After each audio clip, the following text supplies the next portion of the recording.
స్తోత్రములు నా తండ్రి, నా నాయన నిన్న నేడు రేపు నిరంతరం ఏకరీతిగా నుండి తండ్రి ఇటువంటి ఎడపాయన నా తండ్రి కొనుకండి నిద్రపోను నా దేవా మీకు కోటాను కోట్ల కృతజ్ఞతాస్తులు స్తోత్రములు నా తండ్రి దయగల దేవా మీకే వందనాలు స్తోత్రములయ్యా.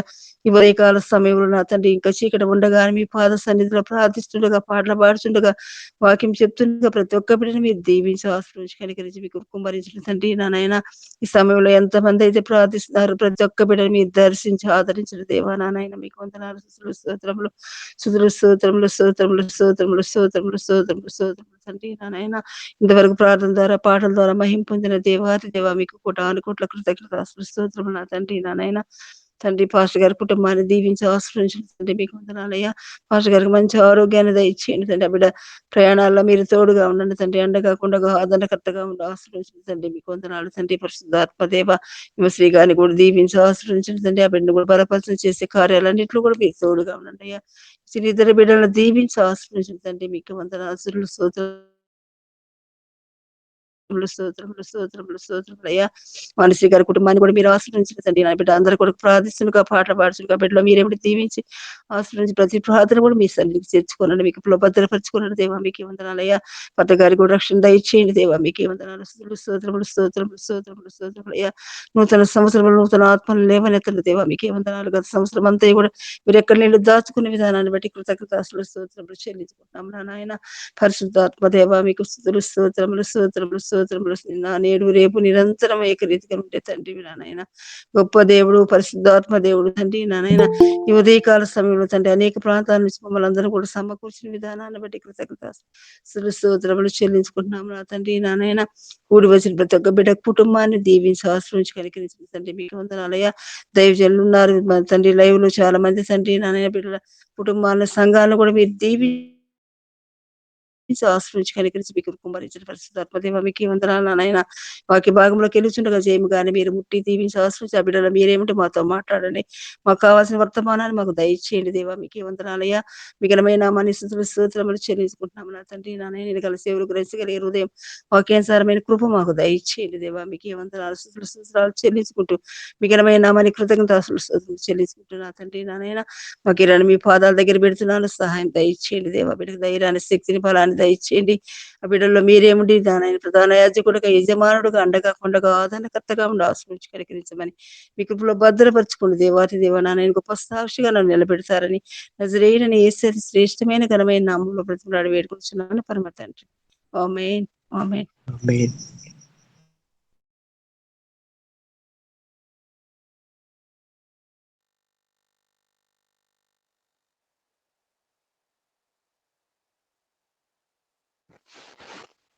ఆమేన్. దేవుని పరిశుద్ధ నామమునకు స్తోత్రం కలుగును గాక. మంచి సమయము దేవుని వాక్యము వినగోరి పాటలతో ప్రార్థనలతో దేవుణ్ణి స్తుతించి ఆరాధించి కనిపెట్టుకొని ఉన్న సమయము. మన మధ్యలో గుంటూరు నుండి జయమ్మ గారు ఉన్నారు. వాక్య పరిచర్య ఈ దినము. జయ గారు ప్రైజ్ రాడండి. గారు అమ్మగారు వందనాలండి. రండి వాక్యము వినుటకు మేమందరము ఆసక్తితో ఆశతో ఉన్నాము. దేవుడు మీ నోటి ద్వారా దేవుని స్వరము మేము వినున్నట్లు వాక్యము ప్రకటించండి అమ్మా. ప్రైజ్ లాడ్ అయ్యగారు. ఈ సమయం ఇచ్చినందుకు అయ్యగారికి వందనాలు. కూడి వచ్చినటువంటి ప్రతి ఒక్కరికి ప్రభు పేరిట వందనాలు తెలియజేస్తున్నాను. మంచిది, రండి వాక్య ధ్యానంలోకి వెళదాము. ఫిలోమోనుకు రాసినటువంటి పత్రిక 1వ అధ్యాయము, ఒక అధ్యాయం మాత్రమే ఉంటుంది. ఫిలోమోనుకు రాసినటువంటి పత్రిక. అపోస్తులైన పౌలు గారు ఫిలోమోను రాసినటువంటి పత్రిక రాస్తూ ఈ సంఘమునకు ఒక లేఖ రాస్తూ ఈ మాటలు సెలవిస్తా ఉన్నాడు. ఈ దినము ఈ వాక్యం ద్వారా మనతో దేవుడు మాట్లాడులాగున ధ్యానించుకుందాము. 11వ వచనం చదువుకో. అతడు మునుపు నీకు నిష్ప్రయోజకుడే కాని ఇప్పుడు నీకును నాకును ప్రయోజకుడాయను. హల్లెలూయా. ఇక్కడ పౌలు గారు ఈ సంఘముతో మాట్లాడుతూ అంటున్నాడు, ఇక్కడ ఒక వ్యక్తిని పరిచయం చేస్తున్నాడు. ఈ ప్రభు అయిన యేసుక్రీస్తు రాయబారైనటువంటి పౌలు గారు క్రీస్తు రాయబారి పౌలు ఖైదీలో ఉన్నప్పుడు ఈ లేఖ రాశాడు. ఫిలోమోను దాసుల్లో ఒకడైన ఒనేసిము పారిపోతా ఉన్నాడు. పారిపోయి ఉన్న స్థలానికి వచ్చాడు. పౌలు ద్వారా అతడు క్రీస్తు శుభవార్తను నమ్ముకుని ఇప్పుడు పౌలు అతనికి యజమాని దగ్గరకు పంపుతున్నాడు. హల్లెలూయా. ఇక్కడ పౌలు ఖైదీగా ఉన్నప్పుడు, పౌలు ఖైదీల్లో ఉన్నప్పుడు ఒనేసిమును అక్కడ కూడా ఉన్నాడు. ఒనేసిము ఎందుకు అక్కడ ఉన్నాడంటే, ఒనేసిము ఏదో ఒక పొరపాటు చేసి ఫిలోమోని ఇంటిలో దాసుడుగా ఉన్నప్పుడు అక్కడికి వెళ్ళాడు. కానీ పౌలేమో సువార్త నిమిత్తము పరిచర్య చేస్తున్నప్పుడు పౌలు గారిని కూడా ఖైదీలో ఉంచారు. అయితే పౌలు అక్కడ సువార్తను ప్రకటించారు. పౌలు గారు సువార్తను ప్రకటించినప్పుడు అక్కడ ఒనేసిము మారు మనస్సు పొందాడు. హల్లెలూయా.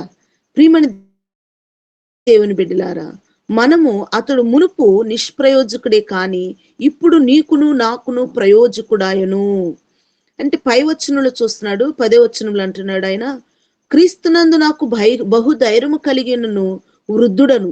ఇప్పుడు యేసుక్రీస్తు ఖైదీనైన పౌలును నేను ప్రేమను బట్టి వేడుకొనుట మరి మంచిదనుకొని నా బంధకములు నేను కనిన నా కుమారుడు ఒనేసిము కోసం నిన్ను వేడుకొనుచున్నాను. నా బంధకాల్లో నేను కన్నాను. నేను వృద్ధాపాయంలో, అంటే దాదాపు పౌలు గారికి 60 సంవత్సరాలు ఉండవచ్చు. దేవుని యొక్క కృప ఆ యొక్క సమయములో కూడా పౌలు గారు చూపించటము, దేవుని ప్రేమను చూపించటమును మానుకొనలేదు. దేవుని ప్రేమను బట్టి వేడుకొనుట మరీ మంచిది అనుకుంటున్నాడు పౌలు గారు. ఎవరిని వేడుకుంటున్నాడు? ఫిలోమోనును వేడుకుంటున్నాడు. ఎవరి నిమిత్తం వేడుకున్న? ఒనేసిమును బట్టి వేడుకుంటా ఉన్నాడు. ఒనేసిము అనగా ప్రయోజనకరమైన వాడు. ప్రియమైన దేవుని బిడ్డలారా, ఒనేసిము అంటే ప్రయోజనకరమైనటువంటి వాడు. ఈ ఒనేసిము ఫిలోమోను దగ్గర పనిచేస్తూ ఉండేవాడు. ఫిలోమోను గొప్ప ధనవంతుడు. అయితే ఇక్కడ సంఘం ఉంది. ఆ సంఘముతో మాట్లాడుతున్నటువంటి మాట ఇక్కడ అపోస్తలుడైనటువంటి పౌలు గారు ఏం చేస్తామంటే లేఖ రాస్తా ఉన్నాడు ఫిలోమోను గారికి. ఫిలోమోను గారికి లేఖ రాస్తూ, ఫిలోమోను, ఇక్కడ నేను బంధకములో ఉన్నప్పుడు, నేను స్వార్థను ప్రకటించినప్పుడు ఇక్కడ ఒనేసిము కూడా ఉన్నాడు. ఒనేసిము మునుపైతే హానికరమైనటువంటి వాడుగా ఉన్నాడు, యోగ్యము లేనటువంటి వాడుగా ఉన్నాడు, అర్హత లేనటువంటి వాడిగా ఉన్నాడు, నీకు ప్రయోజనకరముగా లేనటువంటి వాడుగా ఉన్నాడు. కానీ ఇప్పుడైతే అతడు నీకును నాకును ప్రయోజకుడాయను, నా ప్రాణము వంటి వాడాయను. అతను నీ యొద్దకు తిరిగి పంపి ఉన్నాను. నేను స్వార్థ కొరకు బంధకములో ఉండగా నీకు ప్రతిగా అతడు నాకు పరిచయము చేశాడు, పరిచారము చేసినటువంటి వాడు. నిజమే ప్రియమైన దేవుని బిడ్డలారు, మనము స్వార్థను వెనక మునుపు ప్రయోజకము కాదు, నిష్ప్రయోజులము. దేవుడు మనల్ని ప్రయోజకులుగా చేశాడు. దేవుడు మనల్ని యోగ్యులుగా చేశాడు. అందుకే ఇక్కడ పౌలు గారు మాట్లాడుతున్న మాట ఏమంటున్నాడంటే, చూద్దాం, ఇంకో మాట అన్నాడు, అతడు నీకు ఏ నష్టమైనను కలుగు చేసినడలా, నీకు ఏదైనాను రుణమున్న ఎడలా అది నా లెక్కలో చేర్చుకొనుము. పౌలును నేను స్వహస్తాలతో ఈ మాటలు వ్రాయిచున్నాను, అది నేనే తీర్చెదను. హల్లెలూయా. నిజంగా ప్రియమైన దేవుని బిడ్డలారా, దేవుని యొక్క మాటలు ఎంత స్వేచ్ఛాపూర్వకంగా మనం తీసుకోవాలండి. ఇక్కడ పౌలు గారు ఆయన అంటున్నాడు, ఎంత చక్కగా మాట్లాడుతున్నాడు. ఒకవేళ ఫిలోమోను, నీ యొద్ద అతను ఏమైనా అప్పున్నాడేమో, నీకేమైనా బాకీ ఉన్నాడేమో, అతడేమైనా ఒకవేళ నీకు రుణపడి ఉన్నాడేమో, అది నా లెక్కలో వేసుకో కదండి. ఇక్కడ ఎవరు కనిపిస్తా ఉన్నారు మనకి? మన ప్రభువు అయిన యేసు క్రీస్తు గారు మనకు కనిపిస్తా ఉన్నారు. ప్రభువు అయిన యేసు క్రీస్తు మన యొక్క దోషమునంతటిని కూడా, మన పాపమునంతటిని కూడా, మన అవిధేయతనంతటిని కూడా, మనలో ఉన్న స్వాభావికమైనటువంటి స్థితిని ఆయన వేసుకుని ఆయన మన రుణమును తీర్చినటువంటి గొప్ప దేవుడై ఉన్నాడు. మన పాప భారమును మోసినటువంటి గొప్ప దేవుడైనాడు. మన యొక్క ప్రియమైన దేవుని బిడ్డలారా, మన యొక్క స్థితినంతటి కూడా ఆయన తీసుకుని ఆయన రూపమును మనకిచ్చాడు. ఆయన యొక్క స్వభావాన్ని మనకిచ్చాడు. ఆయన యొక్క మాదిరిని మనకిచ్చాడు. అందుకే అంటున్నాడు, తండ్రి నీ బిడ్డలు ఏమైనా సరే రుణపడి ఉన్న ఎడల అది నా లెక్కలో వేసుకో. ఎందుకంటే నేను వారి నిమిత్తము వెల చెల్లించి వేసేసాను. నేను వారి నిమిత్తమును కూడా సమస్తమును కూడా సంపూర్తి చేయబడ్డాను. ఆయన మూలుగుచ్చు మన నిమిత్తము ఆయన ఏం చేస్తున్నట్టు విజ్ఞాపన చేస్తా ఉన్నాడు. ఉచ్చరింప సౌఖ్యము గాని మూలుగులతో నీ నిమిత్తము నా నిమిత్తము ప్రపంచ మానవాళి నిమిత్తము ఆయన విజ్ఞాపన చేస్తున్నారు. ఎవరైతే యేసు క్రీస్తు రక్షకుడని, విమోచకుడని, విడిపించే దేవుడని, ఆయన మాత్రమే మన పాపములు నిమిత్తము మనల్ని క్షమించగలిగిన దేవుడని యేసు క్రీస్తును అంగీకరిస్తారో వారి నిమిత్తం ఆయన నిరంతరమును కూడా విజ్ఞాపన చేసేటువంటి దేవునిగా ఉన్నాడు. అందుకే అంటున్నాడు ఏమనంటే, ఒకవేళ నీవు నేను ఏమైనా రుణపడి ఉన్న ఎడల ఆ రుణాన్ని యేసు క్రీస్తు వారు మనకు నిమిత్తము తీర్చివేసిన గొప్ప దేవుడై ఉన్నాడు. మనము నిజంగా ప్రియమైన దేవుని బిడ్డల యేసు క్రీస్తుని రక్షకుడుగా అంగీకరించుక మునుపు, మన జీవితంలో దేవుని వాక్యానికి చోటు ఇవ్వక మునుపు మనము నిష్ప్రయోజనము. ఇప్పుడు ప్రయోజకులముగా మనమున్నాము. పౌలు గారు అదే ఒనేసిమును బట్టి ఇక్కడ రాస్తా ఉన్నాడు. ఒనేసిము పూర్వము రక్షణ పొందినటువంటి వ్యక్తి, పూర్వము నిష్ప్రయోజకుడు, పూర్వము ఒక బానిస దొంగ, పూర్వము అతడు ఆ ఫిలోమోను యొక్క దాసునిగా ఉండబడినప్పుడు, బానిసగా ఉండబడినప్పుడు అతడు ఏమైపోయాడంటే త్రోయబడ్డాడు. త్రోయబడినటువంటి మనలను, నెట్టివేసిన మనలను, సామర్థ్యత లేని మనలను ప్రభువైన యేసు క్రీస్తు ఆయన యొక్క స్వార్థను బట్టి, ఆయన యొక్క వాక్యమును బట్టి, ఆయన యొక్క ఇచ్చినటువంటి మనకు రక్షణను బట్టి మనము ప్రయోజకులముగా అయ్యాము. హల్లెలూయా! ఎంత గొప్ప విశేషమండి. ఇంత గొప్ప దేవునిని బట్టి మనము బానిసత్వము నుంచి విడిపించబడ్డాం. ఇంత గొప్ప దేవునిని బట్టి మనము బంధకముల నుంచి విడిపించబడ్డాము. ఇంత రక్షకుడు మనకు కొరకు ఆయన సమస్తమును కూడా చెల్లించి వేశాడు. ప్రియమైన దేవుని బిడ్డల కనుక మనము ఆయన యొక్క పిల్లలముగా మాదిరిని చూపించేటువంటి వారముగా ఉండాలి. చూడండి, పౌలు గారు ఒనేసిము గురించి అదే మాట్లాడుతూ ఉన్నాడు ఇక్కడ. ఒకవేళ అతడేమో రుణపడి ఉన్నాడేమో, అతడు నీకేమైనా బాకీ ఉన్నాడేమో, ఇది ఎవరి హస్తాలతో రాయట్లేదు, నేను నా స్వహస్తాలతోనే నేను రాస్తా ఉన్నాను, నా స్వహస్తాలతోనే రాస్తా ఉన్నాను, నేనే ప్రియమైన దేవుని బిడ్డలా చెప్పనేలా అంటున్నాడు పౌలు గారు. అయితే ఇంకొక మాట, అతడు సహోదరుడా, అవును సహోదరుడు, ప్రభునందు నీ వల్ల నాకు ఆనందము కలుగనిమ్ము, క్రీస్తునందు నా హృదయమునకు విశ్రాంతిని కలుగు చేయము. నేను చెప్పిన దానికంటే నీవు ఎక్కువగా చేద్దువని ఎరిగి నా మాటలు విందునని నమ్మి నీకు వ్రాయిచున్నాను. అంతేకాదు నీ ప్రార్థన వలన నీ ప్రార్థన మూలముగా నేను నీకు అనుగ్రహింపబడిన నిరీక్షించుచున్నాను కనుక నా నిమిత్తము బస సిద్ధము చేయు. ఇంకో మాట లేఖనములో మాట్లాడుతున్నటువంటి ఒక మంచి మాట ఈ యొక్క అధ్యాయములను ఒక మాట మాట్లాడతాడు. ఏమంటాడంటే చూద్దాము ప్రియమైన దేవుని బిడ్డలారా. అంటాడు ఏమంటాడు, నీకు ఉపకారము బలవంతము లేదు, నీ ఉపకారము బలవంతము చేతనైనను కాక స్వేచ్ఛాపూర్వకమైనదిగాను ఉండవలను. నీ సమ్మత లేక ఏమీ చెప్పుట నాకు ఇష్టము లేదు. అతడు ఇంక మీదట దాసుడుగా ఉండక దాసుని కంటే ఎక్కువగాను ప్రియ సహోదరుడు గాను విశేషంగా నాకును శరీర విషయమును ప్రభు విషయమును మరి విశేషముగా నీకును ప్రియ సహోదరుడుగాను నీ యొద్దకు ఎల్లప్పుడూ ఉండుట కాబోలు అతడు కొంతకాలము నెడబాసి ఉండను. కాబట్టి నీవు నన్ను నీతో పాలివానిగా ఎంచినడలా నన్ను చేర్చుకున్నట్లుగా అతన్ని చేర్చుకును. అతడు నీకేమైనా నష్టము కలుగు చేసినడలా అది నా లెక్కలో చూడు అంటున్నాడు. అది నా లెక్కలో చూడు. ఇదేనండి ప్రభు అయిన యేసుక్రీస్తు మనమును స్వేచ్ఛాపూర్వకమైనది గాను ఆయన అంగీకరించాలి. ఫిలోమానుకు రాస్తా ఉన్నాడు, నీ సమ్మత లేక నేను ఏమి చేయట్లేదు, నాకు ఇష్టము లేదు. అతడి ఇక మీదట దాసుడుగా ఉండడు, దాసుని కంటే ఎక్కువగాను ప్రియ సహోదరుని గాను విశేషముగా నాకును నీకును ప్రయోజకుడుగా ఉంటాడు.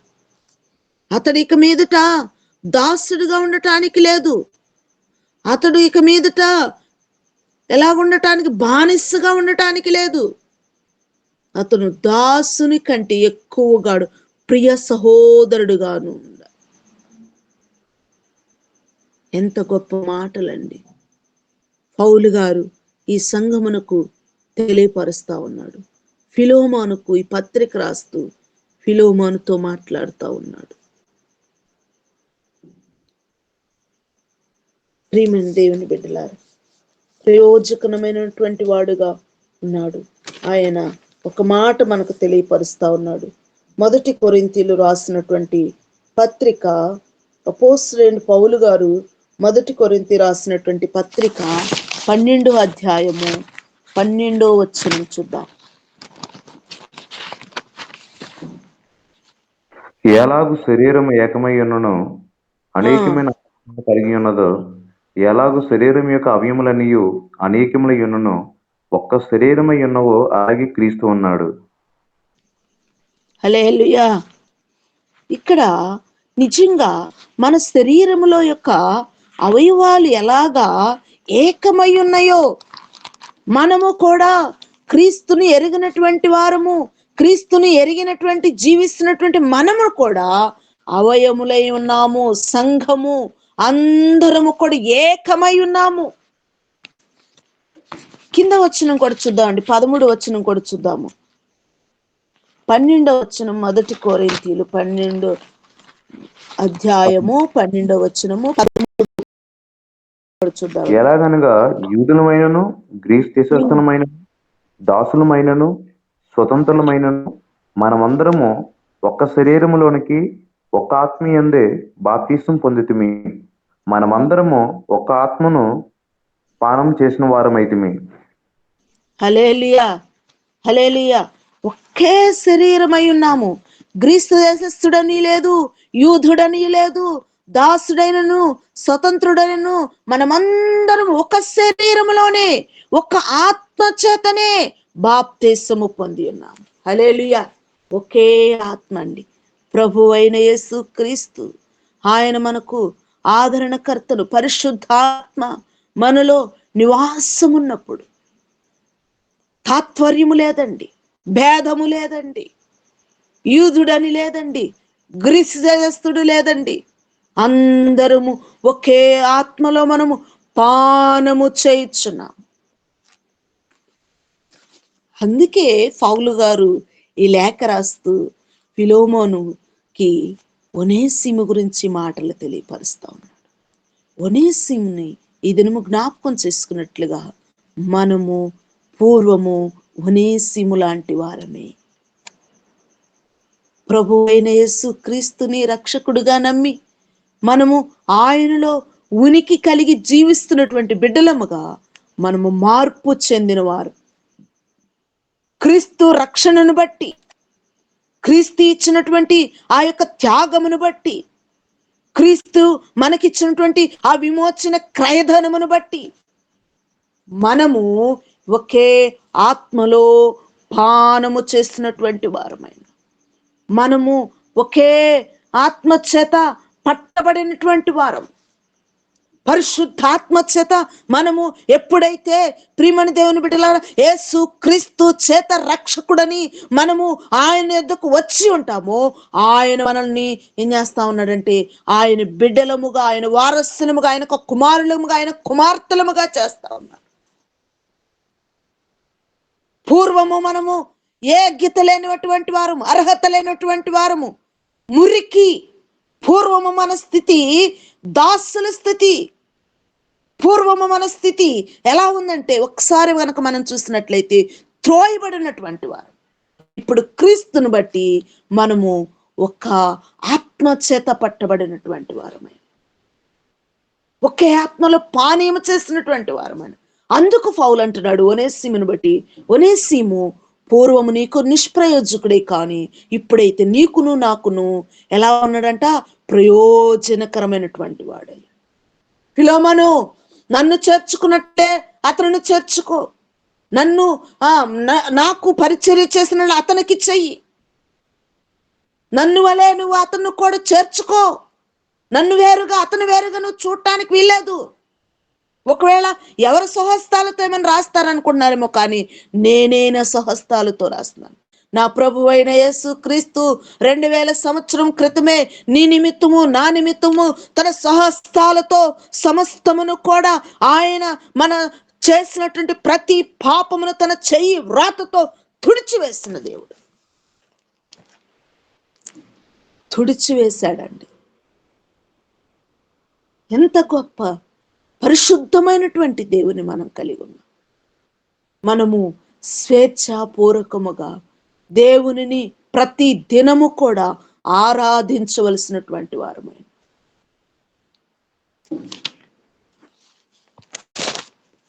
అందుకే ఇక్కడ ఇంకొక మాట చూద్దాము మనము.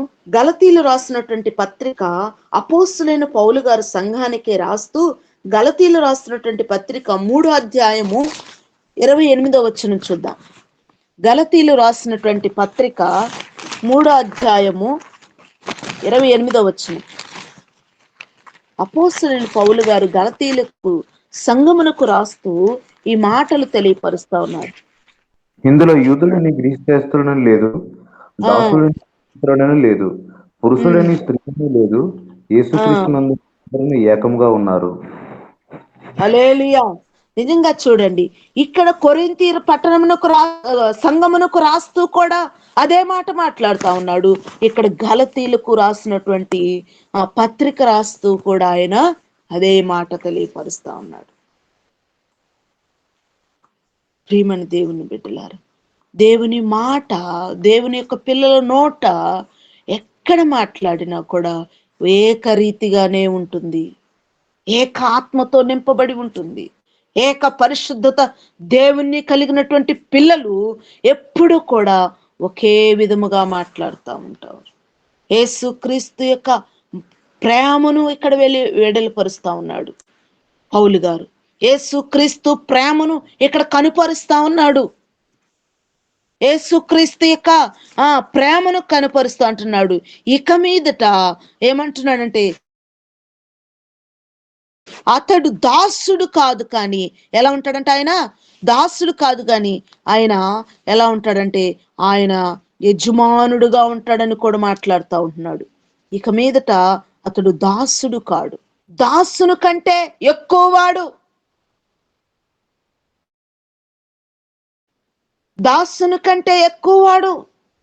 పూర్వము దాసునిగా ఉన్నాడు, ఇప్పుడైతే దాసుని కంటే ఎక్కువ. ఎందుకంటే యేసు క్రీస్తుని రక్షకుడుగా అంగీకరించాడు. యేసు క్రీస్తు ఎవరో తెలుసుకున్నాడు, ఆయన ఏమై ఉన్నాడో తెలుసుకున్నాడు, ఆయన అంగీకరించాడు సొంత రక్షకుడుగా. ఓ ఫిలోమోను, ఒకవేళ నీవు అతను దాసునిగా పూర్వమును ఉంచుకున్నట్టు ఉంచుకుంటావేమో, ఇప్పుడు దాసునిగా ఉండటానికి లేదు, అతను దాసును కంటే ఎక్కువ వాడు.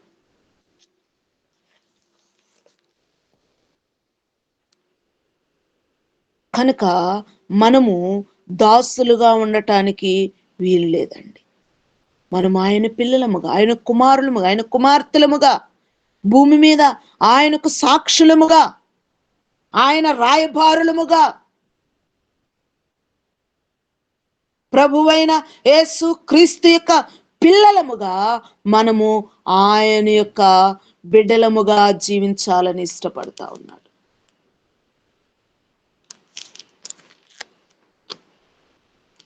అందుకే ఈ మాటలు మనకు రాస్తా ఉన్నాడు. పౌలు క్రీస్తుని గురించి నేర్పిస్తున్నాడు. తన సొంత కుమారుని స్వీకరించినట్లుగా దేవుడు తన విశ్వాసాలను స్వీకరిస్తాడని పౌలు తెలుపుతా ఉన్నాడు. క్రీస్తు మనల్ని స్వీకరించినట్లు మనము ఒకరినొకరును స్వీకరించాలని పౌలు తెలుస్తూ, ఓ ప్రియమైన దేవుని బిడ్డలారా, మనిషిని స్వీకరించినట్లే పంపిన వాడిని స్వీకరించటమని విషయము అతనికి తెలుసు.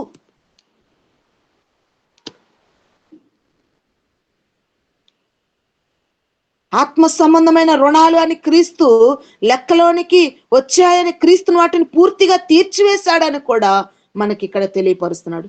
ప్రేమ అంటే ఏమిటో, ఏ దైవిక సూత్రాల అర్థం ఏమిటో నేర్చుకుని వాటిని ఆచరణలో పెట్టడానికి పౌలు సంతోషిస్తా ఉన్నాడు. మనము కూడా ఇలాగే చేయాలి. క్రీస్తు మన బాకీల్ని తీర్చినట్లుగా మనము కూడా ఇతరుల విశ్వాసుల బాకీలను సంతోషముగా తీర్చడానికి సిద్ధముగా ఉండాలి. అంతేకాక మనము దేవుని వలన అపరాధము చేసిన దేవుడు మనల్ని ఏ విధముగా క్షమించి స్వీకరించాడో అదే విధముగా మన పట్ల అపరాధము చేసిన వారిని విశ్వాసను క్షమించి స్వీకరించాలి. నీ ఆత్మ విషయములో ప్రియమైన దేవుని బిడ్డ తన పరిచర్య ద్వారా ఫిలోమాను క్రీస్తుని తెలుసుకున్న రక్షణ పొందాడని పౌలు ఉద్దేశము కావచ్చు. ఫిలోమాను ఈ గొప్ప అనుభవం పౌలు ద్వారా లభించింది. పౌలు ద్వారా ఫిలోమాను రక్షించబడ్డాడండి. ఈ గొప్ప అనుభవాన్ని ఫిలోమానికి తెలియపరుస్తాడు. కాబట్టి పౌలు ప్రియమైన మరో సహోదరుడికి తప్పులను చూడనట్లు ఉండటానికి ఫిలోమాను సిద్ధముగా ఉన్నాడు. తన తప్పులను తన్ను చూసి చూడనట్టుగా ఉండటానికి ఫిలోమాను సిద్ధముగా ఉన్నాడు. ఫిలోమాను రక్షించబడ్డాడు. పౌలు కల్దీలో ఉన్నప్పుడు ఒనేసిమును స్వార్థ ద్వారా నేను నా కనిన కుమారుడు అంటా ఉన్నాడు. ఫిలోమాను దగ్గరికి మరలా పంపిస్తూ ఈ లేఖ రాస్తూ, ఈ లేఖ ద్వారా ఫిలోమానుతో మాట్లాడుతూ ఒనేసిమును మరలా అక్కడకు చేర్చాడు. ప్రియమైన దేవుని బిడ్డలారా, నీ స్థితిలో ఎక్కడైనా ఏ స్థలములో అయినా అవమానపరచబడ్డావా? ఎక్కడైనా నిందించబడ్డావా? ఎక్కడైనా హేళన చేయబడ్డావా? ఎక్కడైనా త్రోసివేయబడ్డావా? అదే స్థలములో దేవుడు నిన్ను హెచ్చించబోతా ఉన్నాడు. అదే స్థలములో, అదే మనుషుల మధ్య, అదే స్థానములో నిన్ను ఆయన గొప్ప చేయబోతా ఉన్నాడు.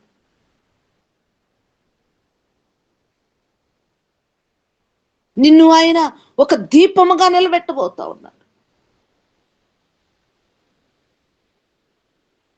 క్రీస్తుని కుమారునిగా, కుమార్తెగా, క్రీస్తును అంగీకరించినటువంటి బిడ్డగాను అంటున్నట్లయితే ఆయన నిన్ను ఏం చేస్తా ఉన్నాడో తెలుసా? నీ తల పైకి ఎత్తబోతా ఉన్నాడు.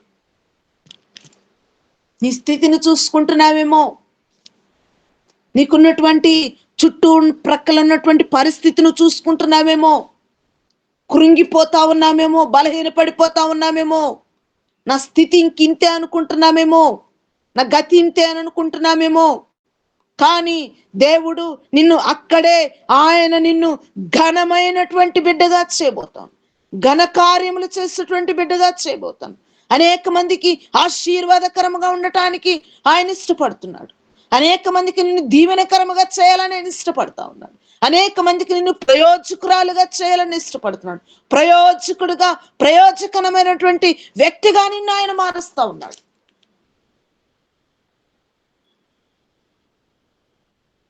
చూడండి ప్రియమైన దేవుని బిడ్డల, నిజమే మన జీవితాలు, మన స్థితిని మనం చూసుకున్నట్లయితే మనము సామర్థ్యత లేనటువంటి వారు. దేవుని యొక్క పిల్లలముగా మనకు దేవుడు సమస్తాన్ని సామర్థ్యత కలుగు చేస్తా ఉన్నాడు. అది ఇక్కడ పౌలు గారు ఈ యొక్క లేఖన భాగం నుంచి మనకి తెలియపరుస్తా ఉన్నాడు. ఈ ప్రయోజనము తన కోసము కాదు, కానీ తనకు ప్రియమైన వాని కోసము.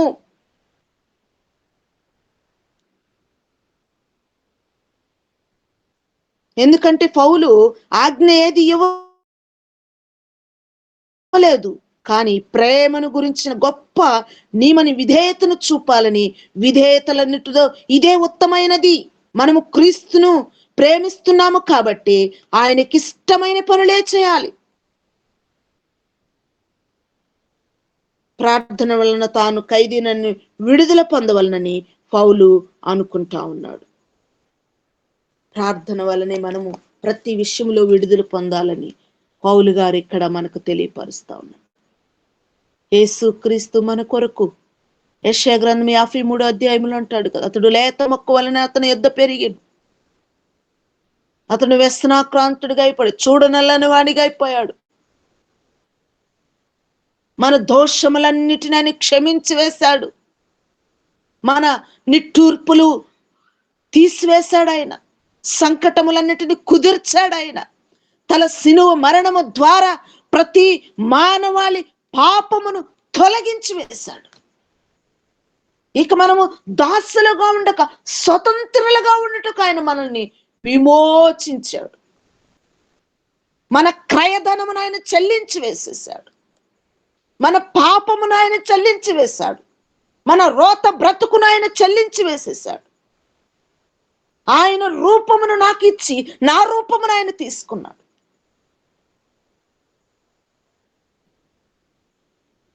ఆయన స్వభావాన్ని నాకు ఇచ్చి ఆయన స్వభావాన్ని నాకు ఇచ్చేసాడు. మనము ఏమై ఉన్నా ఆయన వల్లే, మనము ఏమై ఉన్నా ఆయన దయ వల్లనే, ఆయన ప్రేమ వల్లనే, ఆయన త్యాగం వల్లనే, ఆయన కనికరము వల్లనే, ఆయన వాత్సల్యత వల్లనే. అది యెషయా ప్రవక్త గారు యేసుక్రీస్తు గురించి 53 అధ్యాయంలో ఆయన గురించి మనతో మాట్లాడుతూ ఉన్నాడు. వదకు తేబడిన గొర్రె పిల్లవలే మన నిమిత్తం ఆయన మౌనము దాల్చాడు. కనుక మనము మునుపు నిష్ప్రయోజనమే కానీ ఇప్పుడు ప్రయోజనకరమైనటువంటి వారు. క్రీస్తు యొక్క ప్రేమను మనము అందించేటువంటి వారు. దాసులముగా ఉండక దాసుని కంటే ఎక్కువగా మనము చేయబడినటువంటి వారు. దేవుడు మనకు సమస్త విషయాల్లో విడుదలిచ్చి, విజయమునిచ్చి, విమోచించి మనల్ని సంపూర్ణమైనటువంటి బిడ్డలముగా, సంపూర్ణమైనటువంటి స్వాస్థ్యముగా మనల్ని చేయటానికి ఆయన ఇష్టపడుతున్నాడు. కనుక ఈ ఉదయకాల సమయంలో దేవుడు తన కృపలో మనల్ని, తన ప్రేమలో మనల్ని, తన యొక్క దయలో నిరంతరము తోడయుండి నడిపించునుగాక. అట్టి కృప పరిశుద్ధాత్మ దేవుడు మనకు తోడయుండి నడిపించునుగాక. ఆమేన్. ప్రైజ్ లార్డ్ గారు, praise lord. Amen, amen. God bless you అమ్మా. చక్కని వర్తమానము, మంచి సందేశము. దేవుని పరిశుద్ధ నామమునకు స్తోత్రం కలుగునుగాక. ఒకప్పుడు నష్టం కలుగ చేసిన వాడు ఒనేసిము ఫిలెమోను ఇంట్లో ఉన్నప్పుడు ప్రయోజకుడు కాదు. నష్టము కలిగింది ఫిలెమోనుకు, గాయము కలిగింది. అయితే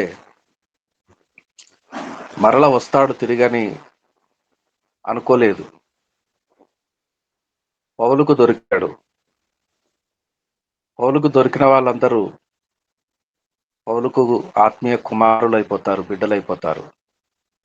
ఏ నేరం చేసి చెరసాలకు వెళ్ళినో, ఆ చెరసాలలో ఖైదీగా ఉన్న పౌలయ్య గారికి దొరికెనో, జీవితము మారెనో, మారు మనసు పొందెనో, బతుకు మారెనో, క్రీస్తుకు సేవకుడయ్యనో, పరివర్తన చెందిన ఆత్మీయ బిడ్డను ఎక్కడ నుండి తప్పిపోయి వచ్చనో అక్కడికే తిరిగి పంపుట. ఆ యజమాని యొద్దకే, యజమాని బానిసగా కాకుండా ఆ యజమానికి బానిస కంటే ఎక్కువగా కుమారునిగా, సహోదరునిగా, అన్నతమ్ముడిగా పౌలు పంపుట, ఒనేసిము వెళ్ళుట. ఫిలమోను స్వీకరించుట. ఇంత గొప్ప ఆధ్యాత్మిక సందేశము. దేవునికి స్తోత్రం కలుగును గాక. మంచిది, రండి ప్రార్థన. అందరికి వందనాలు. ఆశా జ్యోతి, ప్రైజ్ ది లార్డ్.